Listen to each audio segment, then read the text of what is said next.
एक बार की बात,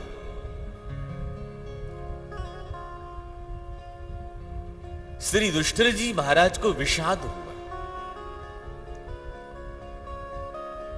एकांत में महल के कोने में बैठे बैठे रुदन करने लगे। भगवान ने देखा, अरे दादाजी, आपके धर्मराज, आपकी आंखों में आंसू, क्या बात है?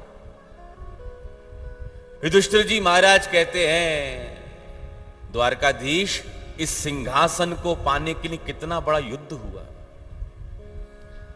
कितनी बहनें विधवा हुई, कितने बच्चे अनाथ हो गए, कितनी माताओं के बच्चे मृत्यु के घाट उतर गए इस सिंहासन को पाने के लिए। द्वारकाधीश, जब रात में विश्राम करता हूं तो चीखें सुनाई पड़ती हैं कानों में, मुझसे रहा नहीं जाता। केवल सत्ता प्राप्त करने के लिए इतना बड़ा संग्राम, ये तो बहुत ही अनर्थ हो गया। समझ गए द्वारकाधीश, इन्हें विषाद हुआ है। यदि मैं इनको उपदेश दूंगा, इनकी समझ में नहीं आएगी। भाई, छोटा बच्चा यदि किसी बुढ़े को समझाए तो बुढ़ा समझेगा नहीं, कह देगा हाँ हाँ बहुत बढ़िया बातें बोल रहा है। और वही बात कोई सफेद दाढ़ी वाला बाबा कहे, तुरंत बात समझ में आ जाती है। उसी समय प्रातःकाल हुआ और भगवान सभी पांडवों को अपने साथ लेकर रणभूमि में आए हैं, जहां पितामह भीष्म बाणों की सैया पर शयन कर रहे हैं।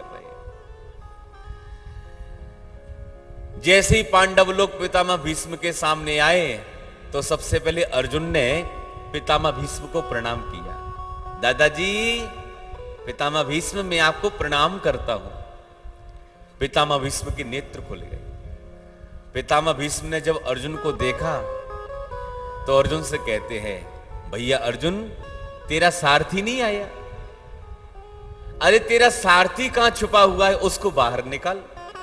भगवान तुरंत भीड़ में से निकल करके पितामह भीष्म के सामने जाकर खड़े हो गए। दादाजी, मैं प्रणाम करता हूं, बगल में ही तो खड़ा था आपके। पितामह भीष्म कहते हैं, द्वारकाधीश, बहुत देर लगा दी आने में, मैं तो कब से आपकी प्रतीक्षा कर रहा था, बहुत देर लगा दी आपने, लेकिन चलो देर आए दुरुस्त आए। हे प्यारे प्रभु, अब आप आ गए हो तो मन में विचार आ रहा है, अब इस पांच भौतिक कलेवर का परित्याग कर दो। पितामह भीष्म जो हैं वो इच्छा मृत्यु के वरदानी है। जब तक इनकी इच्छा होगी ही नहीं, तब तक इनकी मृत्यु ही नहीं होगी। इच्छा मृत्यु के वरदानी पितामह भीष्म भगवान से कहते हैं, प्यारे, अब जाने का मन हो रहा है, लेकिन जाते जाते मैं आपसे एक वरदान मांगना चाहता हूं। अच्छा, मांगिए, आपको क्या वरदान चाहिए? तब पितामह भीष्म कहते हैं, सदैव देवो भगवान प्रतीक्षता कलेवरम यावदिदो हिनोम्यहम् प्रसन्न हासारुणलो चलोन्नसन मुखाम्भुजो ध्यान पतश्चतुर्भुज। पितामह भीष्म कहते, प्यारे, अहम यावत इदम कलेवरम न हिनोमि तावत भवान प्रतीक्षता। पितामह भीष्म कहते, प्यारे, एक वरदान चाहिए, जब तक मैं इस पांच भौतिक कलेवर का परित्याग नहीं कर देता, तब तक आप मेरे सामने ऐसी खड़े रहिए। अब भगवान विचार करने लगे, पितामह भीष्म के मरने का मन न जाने कब हो, अब विचार करो, कोई मरना चाहता है? कोई भी मरना नहीं चाहता। अब पितामह भीष्म ने वरदान मांगा है, जब तक शरीर ना छोड़ दूं तब तक ऐसे ही खड़े रहो, क्योंकि संसार में जो आया है वो जाना थोड़ी ना चाहता है। अच्छा, जब कष्ट आते हैं, दुख आता है, तो जब अत्यंत पीड़ा मन में होती है तो मुख से निकल जाता है, ऐसी जिंदगी से तो मर जाना बढ़िया है। दुख में निकलता है लेकिन, और वास्तविकता में यदि किसी से पूछो मरना चाहते हो तो सब मना कर देंगे। एक बार क्या हुआ, बड़े ध्यान से सुनना। एक माता जी थी, बहुएं पूरे घर का काम कराती। अब बुढ़िया झाड़ू लगाती जाती घर में और हमेशा मन से न जाने क्या क्या कहती, हमेशा यमराज को कोसती रहती है। मेरी तो यमराज भी नहीं सुनते, मेरी मौत न जाने कब आएगी। मेरी संगी साथी बुढ़िया सब चली गई, नहीं मेरी मौत न जाने कब आएगी। हमेशा यमराज को कोसती रहती। एक बार की बात कि बुढ़िया ने पूरे घर में झाड़ू लगाई, ढेर सारा कूड़ा इकट्ठा हो गया। अच्छा, कूड़े को उसने टोकरी में रख लिया।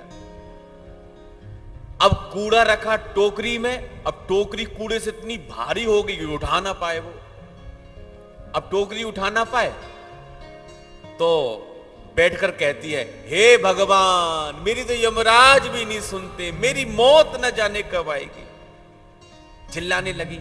संयोग की बात, यमराज वहीं से चले जा रहे थे। यमराज ने बुढ़िया की बात सुन ली, मेरी यमराज नहीं सुनते। भैंसा पर बैठकर यमराज बुढ़िया के सामने प्रकट हो गए। ब्रह्मरुयात, माता जी वरदान मांगो। अब बुढ़िया ने यमराज को देखा तो सक पकाई गई। अरे महाराज, आप कौन हो, मैं पहचान ना पाई। यमराज कहते हैं, हमें नहीं जानती? अरे हम हैं यमराज, और आपने कहा मेरी यमराज नहीं सुनते, मैंने सुन ली आपकी। अब बताओ क्या चाहिए। यमराज को देखते ही बुढ़िया के पसीना छूट गए और बुढ़िया कहने लगी, महाराज मुझे कछु ना चाहिए, ये कूड़े की टोकरी मेरे सिर पर उचाए दियो, पधारो यहां से, मुझे कछु ना चाहिए। विपत्ति जब आती है तो क्रोध में निकल जाता है कि ऐसी जिंदगी से मर जाना बढ़िया है, लेकिन वस्तुतः कोई मरना नहीं चाहता। अब भगवान विचार करने लगे, पितामह भीष्म के मरने का मन न जाने कब हो, क्या पता। लेकिन भगवान का जो खिलखिलाता हुआ चेहरा था ना, वो मुरझा गया। पितामह भीष्म कहते हैं, प्यारे प्रभु क्षमा करना, ये लटका हुआ चेहरा मुझे आपका नहीं देखना है। अरे सामने खड़े हो तो प्यारे थोड़ा मुस्कुराते हुए जरा आनंद दीजिए। और जैसे ही द्वारकाधीश ने पितामह भीष्म को देखकर मुस्कुराना प्रारंभ किया, पितामह भीष्म के रोम रोम में बाण लगे हुए हैं। सारी पीड़ा उसी समय दूर हो गई। युधिष्ठिर जी महाराज तुरंत आए हैं और यहां पर पितामह भीष्म ने युधिष्ठिर जी महाराज के सारे प्रश्नों का उत्तर दिया है। और पितामह भीष्म कहते हैं, शास्त्र तो बहुत है, लेकिन शास्त्रों का सार क्या है? शास्त्रों का सार बता रहे हैं। श्रूयताम धर्म सर्वस्व श्रुत्वा चैवाभिधार्यताम आत्मनः प्रतिकूलानि परेषां न समाचरेत्।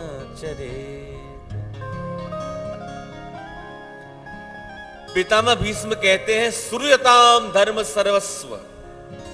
सब लोग ध्यान से सुनो, सारे शास्त्रों का सार क्या है? शास्त्रों का सार है आत्मनः प्रतिकूलानि परेशान समाचरेत। अर्थात ऐसा व्यवहार दूसरे से न करो जो व्यवहार आपके साथ हो तो आपको कष्ट हो। यही शास्त्रों का सार। आपने 40 की चीज 400 में बेच दी। अब 40 रुपए की चीज 400 में बेची, मन तो खुश हो गया, देखो आज सवेरे सवेरे बढ़िया बोनी हुई है।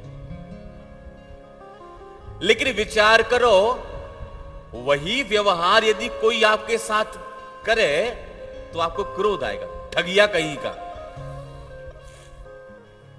सस्ती चीज महंगी हमको बेच दी, ये बहुत ठगिया है भाई। और क्यों भाई, तुमने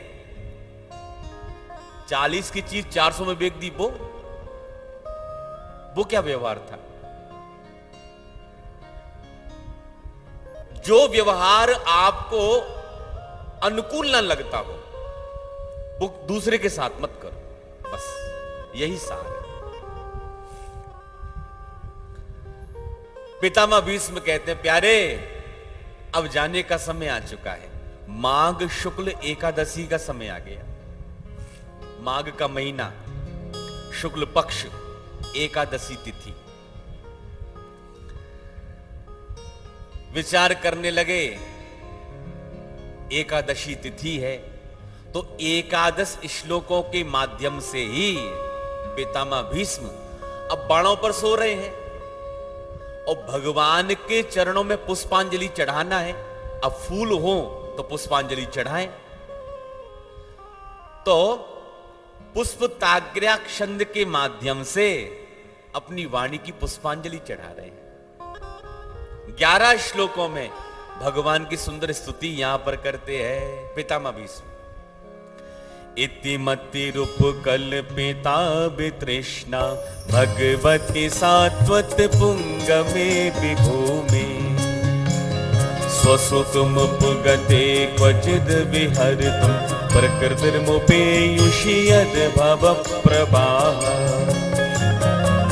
त्रिभुवन कमलं तमालवर्णं रविकरगौरवराम्बरं दधाने बपुरलिककुलावृताननाब्जं विजय सखेरतिरस्तु मे नवद्या स्वनिगममपहाय मत्प्रतिज्ञां नतिमद्करतु ममाप्लतो रथस्थः रथ रथ चरणो भया चलत गुर हरिर्विहन्तुमिवं गतोत्तरे।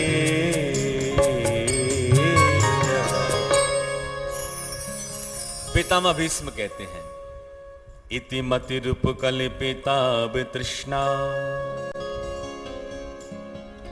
पितामह भीष्म कहते हैं, हे प्यारे,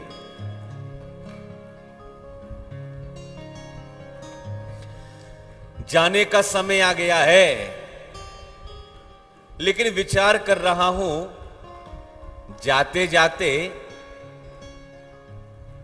कन्यादान और करता जाऊं। मेरी बिटिया है, बेटी के पीले हाथ और कर दूं। भगवान मुस्कुराकर कहते हैं, पितामह भीष्म, जब आपका ही विवाह नहीं हुआ, आपकी बिटिया कहां से आ गई फिर? तो पितामह भीष्म कहते हैं, महाराज मेमती, मेरी जो मति है, मैंने अपनी मति को श्रीमती नहीं बनाया, अपनी मति को पुत्री बना लिया है। और महाराज मेरी मति रूपी पुत्री बिल्कुल आपके योग्य है। भगवान मुस्कुराकर कहते हैं, पितामह भीष्म, प्रत्येक पिता अपनी पुत्री की महिमा गाता है। अरे साहब, हमारी बिटिया काम में बड़ी दक्ष है, बड़ा सुंदर भोजन बनाती है, बड़ा सुंदर घर का काम करती है, बहुत दक्ष है महाराज, बहुत पढ़ी लिखी है। प्रत्येक पिता अपनी पुत्री की महिमा गाता है, लेकिन आपकी पुत्री में क्या विशेषता है, ये तो बताओ पहले। तो पितामह भीष्म कहते हैं, महाराज मेमती वितृष्णा, मेरी मति में किसी प्रकार की तृष्णा नहीं। संसार में 3 प्रकार की तृष्णा होती है। गोस्वामी जी महाराज दावे के साथ कहते हैं रामचरितमानस में, संसार में ऐसा कौन है जो 3 तृष्णाओं से बचा हुआ हो। सुत वित्त लोक ईषणा 3 ही, किन्हीं के मति इन कृति न मलिनी। पहली तृष्णा होती है वित्त की, पैसे की तृष्णा, पैसे की लालसा, कैसे भी आए, बेईमानी करके आए, कैसे भी आए, पैसा आना चाहिए। पहली तृष्णा वित्त की। पैसे की इतनी भूख मानव को बढ़ चुकी है इस समय कि महाराज यदि भाई से भी बेईमानी करना पड़े तो चूक नहीं रहा है वो, बस पैसा आना चाहिए, कैसे भी आए। बैंकें भर गई, तिजोरी भर गई महाराज, लेकिन मन नहीं भरा। तृष्णा वित्त की। अच्छा, वित्तेष्णा से बलवती होती है पुत्रेष्णा। बच्चा यदि हमारा बीमार पड़ जाए तो डॉक्टर साहब से कह देते हैं, डॉक्टर साहब पैसे की फिक्र मत करना, पैसे की बिल्कुल फिक्र मत करना, कितना भी खर्चा हो जाए दवा में, लेकिन बच्चे को कुछ नहीं होना चाहिए। अब पहली तृष्णा काय की? वित्त की, पैसे की, पैसा आना चाहिए। अच्छा, पैसे से बड़ी तृष्णा है पुत्र की, लेकिन पुत्र से भी बड़ी तृष्णा एक और है, वो है लोकेष्णा। समाज में हमारा नाम, हमारा रुतबा, समाज में हमारा बड़ा नाम है। यदि हमारे नाम पर बच्चा यदि कोई कलंक करता है, नाम को डुबाता है, तो पिता अखबार में छपवा देते हैं, हमें से कोई लेना देना नहीं है, नाम बदनाम कर रहा है हमारा, घर से बेदखल कर देते हैं। तो पहली तृष्णा वित्त की, और वित्त से भी अधिक तृष्णा होती है पुत्रेष्णा, और पुत्रेष्णा से भी अधिक बलवती होती है लोकेष्णा। हमारा नाम, हमारा रुतबा।